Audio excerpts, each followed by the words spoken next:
handout. We're going to go through it, and I'm going to record it in 3 different videos. That way, if you happen to understand all of this, you don't have to listen to it twice.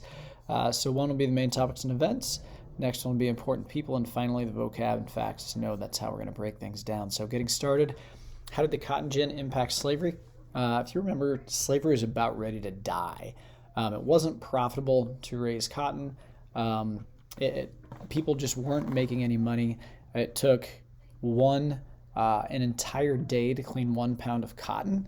And if you remember, when we passed that cotton around, all the seeds were inside. It would have taken forever to pull all those seeds out. So the cotton gin would spin and the seeds would fall at the bottom, and one person individually could clean 50 pounds of cotton, which means it required more slaves to go out and pick the cottons from the field to bring it back. All of a sudden, it was very profitable. More millionaires in one county in Mississippi than in the rest of the world at the time. So cotton gin really made slavery take off and revived it when it was about ready to die. Missouri Compromise, 1820, conflict, 2 sides, and resolution. So, we're going the wrong way. Down here we have the Missouri Compromise. In this Missouri Compromise, we talked a lot about tug of war. 1820, there are equal number of tug of war, and Missouri said, hey, I want to become a state. If you look down here on the map, you see that Missouri is kind of right in the middle. The red states of the south, green states of the north. Missouri is kind of right in the middle. South said, we want Missouri. Missouri wanted to be into the south.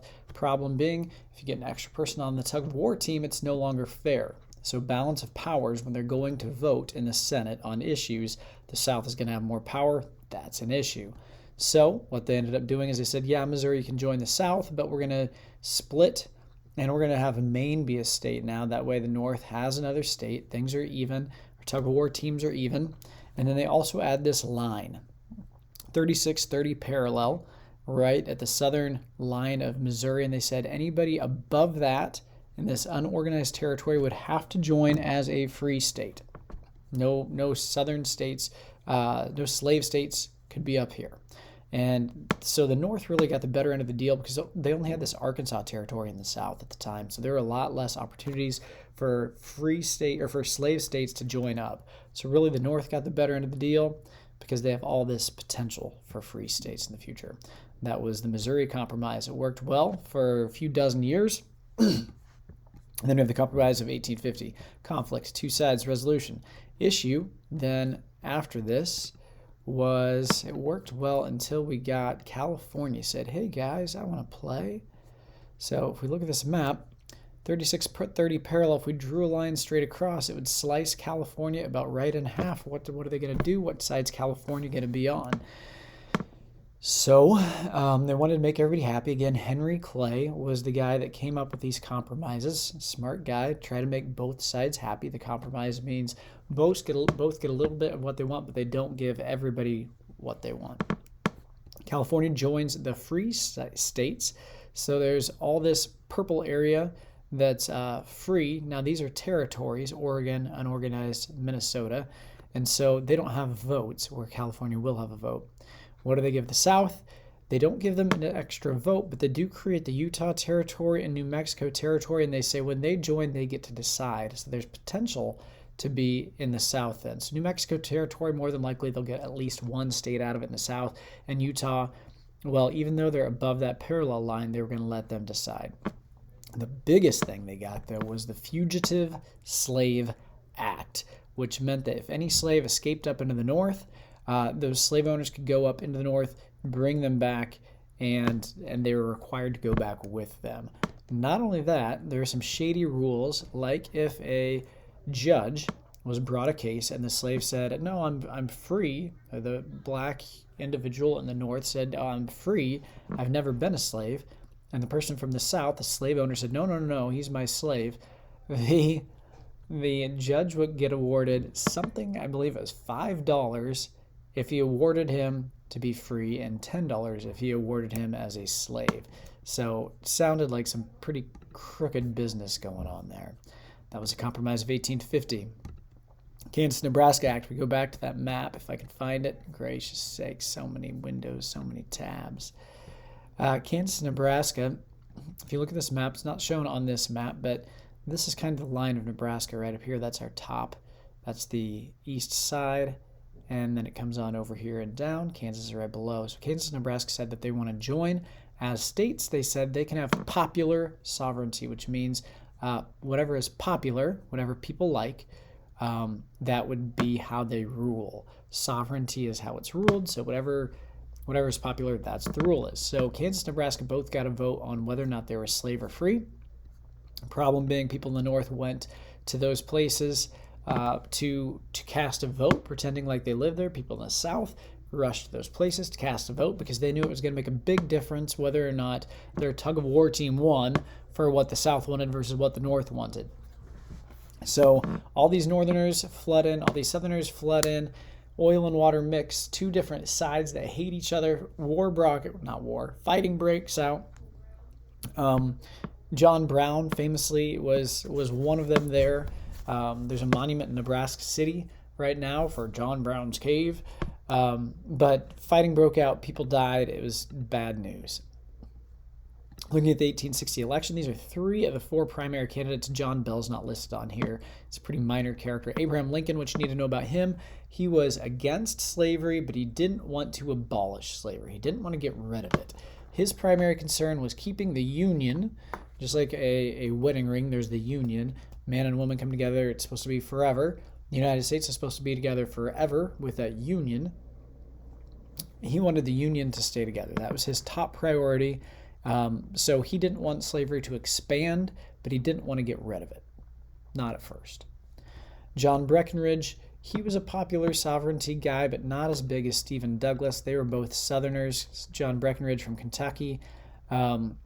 He believed in popular sovereignty. He was a fairly popular candidate. Stephen Douglas, he was the biggest proponent for popular sovereignty. Both kind of opposed Lincoln. Main reasons the North wanted to fight, wanted to keep the Union together. They believed in a stronger national government, or that Union. And they also believed that there should be more tariffs or more taxes on the South, because the South was making hand over fist lots of money on cotton. And they believed they should have more control of the South. Main reason they wanted to fight, they wanted their freedom. They thought the North shouldn't be deciding what they do. They wanted states' rights, meaning each state should be able to choose what they want. And then they wanted freedom to keep their slaves. They saw them as property, just like cattle or horses, as terrible as that is. Advantages of the war in the North, advantages of the South. I haven't actually typed these out, so I remember all of them. But if we look back on our maps, we go into our maps page. In the North, we can see these are railroads. Some of them are different colors up in the North. So the North had way more railroads. So that's going to be one advantage of the North. Right?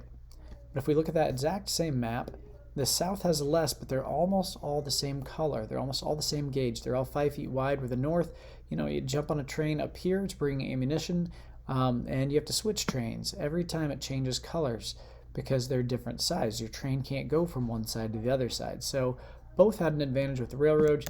South, same gauge, or you could even say same size, if gauge is like, what does that word mean? Same size of tracks for the railroads. But if you think about it, they need to get more ammunition, more guns, more artillery, whatever, from New York to Illinois. They have a lot more options with railroad, where if you need to get it from Mississippi to Kentucky, well, you might have to ship it via wagon or something across a lot of Kentucky because there's just less, right? Also in the North, I'm going to skip down to this one. These are manufacturing or industries where they create things. They might be creating guns, bullets, boots. We talked a little bit about trench foot.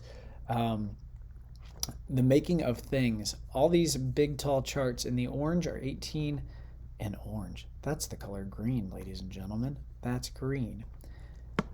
These green bars represent the total number of industries in 1860, and there are way more industries, way more factories creating stuff in the North than in the South, which means, if some soldiers down in Georgia need boots, They can't be like, hey, New York, why don't you send us some boots down here? And New York's like, no, we're fighting a war against you.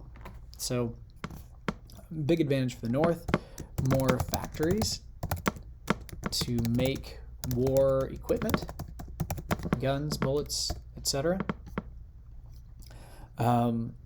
South, cotton production, that's not going to have a huge impact on the war, other than they might have some money to buy stuff. Other benefits, there are a lot more free blacks up in the North, which just means there might be more people willing to fight for others' freedom. If you look at this is a map of slaves by state. There are tons of slaves in the South, very few in the North. So it might be where the master, the owner, says, hey, why don't you 10 go fight in my place? And so in some cases, having more slaves could work to fight. So it could work in your favor. Also, we talked about the South. If I go to your house, we play hide and seek, you're going to win. You know all the hiding spots. The South fought a defensive war, which means it was at their house. It was in their place. They knew where the roads go. They knew the shortcuts. They knew all of that stuff. North had an advantage. They had a navy. The South did not. The South did, however, have training facilities. What does that mean? They had places where they trained generals. So they had better trained generals also. Main one being Robert E. Lee. So here's 4 advantages for the North, 4 advantages for the South. We'll get more into some of the advantages later on as we start diving into the actual war and the strategies and stuff like that. One thing that we briefly talked about was a telegraph in the North, where Abraham Lincoln pretty much commanded most of the Civil War from his office because he was getting telegraph messages in, and he could kind of see the entire picture, the entire map of what the war is looking like. It gave him a huge, huge advantage. But that is the first third of the test. If you go through this, I'd encourage you to fill this stuff out. And if you know what, you have the cotton gin part memorized, quit studying that. Start going over the stuff you don't know as well until eventually you know all but 1 or 2 things really well. And then you study those 1 or 2 things until eventually you know all of it. So that is the first third of your study guide.